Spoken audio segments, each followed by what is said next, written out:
History in play of নিয়ে একটু কথা বলা যাক। এই নিয়ে 8বার প্লে অফে কলকাতা। দেখুন আগের 7বার কী ঘটেছিল। নিয়ে আইপিএলের 17 মরশুমে মাঠে নামে কলকাতা নাইট রাইডার্স 8বার প্লে অফের যোগ্যতা অর্জন করে। 2বার তারা চ্যাম্পিয়ন হয় এবং 1বার রানার্স আপ হয়ে সন্তুষ্ট থাকে। আইপিএলের প্লে অফে কেকেআরের সার্বিক পারফরমেন্স কেমন তা দেখে নিন এক নজরে। 2011 সালে এলিমিনেটরে হেরে যায় কলকাতা। 2011 সালে প্রথমবার আইপিএলে প্লে অফে জায়গা করে নেয় কলকাতা নাইট রাইডার্স, অর্থাৎ টুর্নামেন্টের চতুর্থ মরশুমে এসে প্রথমবার শেষ চারের টিকিট হাতে পায় কলকাতা। সে বছর 14 ম্যাচে 8টি জয়সহ 16 পয়েন্ট সংগ্রহ করে নাইট রাইডার্স। তারা লিগ টেবিলের 4 নম্বরে থেকে প্লে অফে ওঠে। যদিও এলিমিনেটরে মুম্বাই ইন্ডিয়ান্সের কাছে হেরে বসে কলকাতা। ওয়াংখেড়েতে এলিমিনেটরে শুরুতে ব্যাট করে কেকেআর 7 উইকেটে 147 রান তোলে। 70 রান করে অপরাজিত থাকেন রায়ান টেন্ডুলকার। পাল্টা ব্যাট করতে নেমে মুম্বাই 19.2 ওভারে 6 উইকেটের বিনিময়ে 148 রান তুলে ম্যাচ জিতে যায়। 4 উইকেটে হেরে টুর্নামেন্ট থেকে বিদায় নেয় কলকাতা। 20 পয়েন্ট নিয়ে লিগ টেবিলের দ্বিতীয় স্থানে থেকে প্লে অফে ওঠে কলকাতা। তারা পুনেতে প্রথম কোয়ালিফায়ারে দিল্লি ডেয়ারডেভিলসকে 18 রানে পরাজিত করে। প্রথমে ব্যাট করে কেকেআর 4 উইকেটে 162 রান তোলে।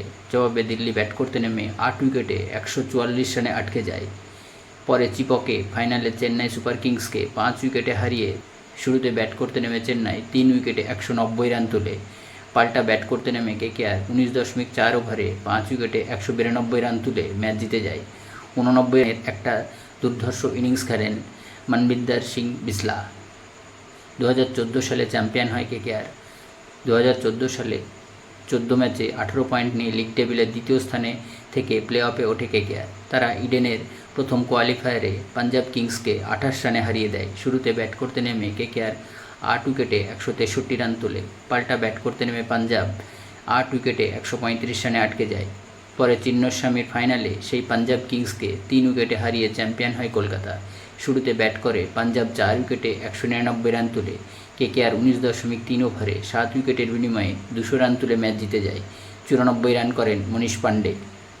2016 সালে এলিমিনেটরে হেরে যায় কলকাতা। 2016 সালে 14 ম্যাচে 16 পয়েন্ট নিয়ে লিগ টেবিলের 4। যদিও দিল্লির এলিমিনেটরে সানরাইজার্স হায়দ্রাবাদের কাছে 22 রানে হেরে যায় কেকেআর। প্রথমে ব্যাট করে হায়দ্রাবাদ 8 উইকেটে 162 রান তোলে। জবাবে ব্যাট করতে নেমে কেকেআর 8 উইকেটে 140 রানে আটকে যায়। 2017 সালে দ্বিতীয় কোয়ালিফায়ারে হেরে যায় কেকেআর। 2017 সালে 14 ম্যাচে 16 পয়েন্ট নিয়ে লিগ টেবিলের 4 নম্বর থেকে প্লে অফে ওঠে কেকেআর। তারা বেঙ্গালুরুর এলিমিনেটরে সানরাইজার্স হায়দ্রাবাদকে 7 উইকেটে হারিয়ে দেয়। তবে চিন্নস্বামীতে দ্বিতীয় কোয়ালিফায়ারে মুম্বাই ইন্ডিয়ান্সের কাছে 6 এলিমিনেটরে হায়দ্রাবাদ 7 উইকেটে 128 রান তোলে। কেকেআর বৃষ্টিবিঘ্নিত ম্যাচে 3 উইকেটে 48 রান তুলে ডাকওয়ার্থ লুইস নিয়মে ম্যাচ জিতে যায়। দ্বিতীয় কোয়ালিফায়ারে কলকাতা 107 রানে অল আউট হয়ে যায়। মুম্বাই 4 উইকেটে 111 রান তুলে ম্যাচ জিতে যায়।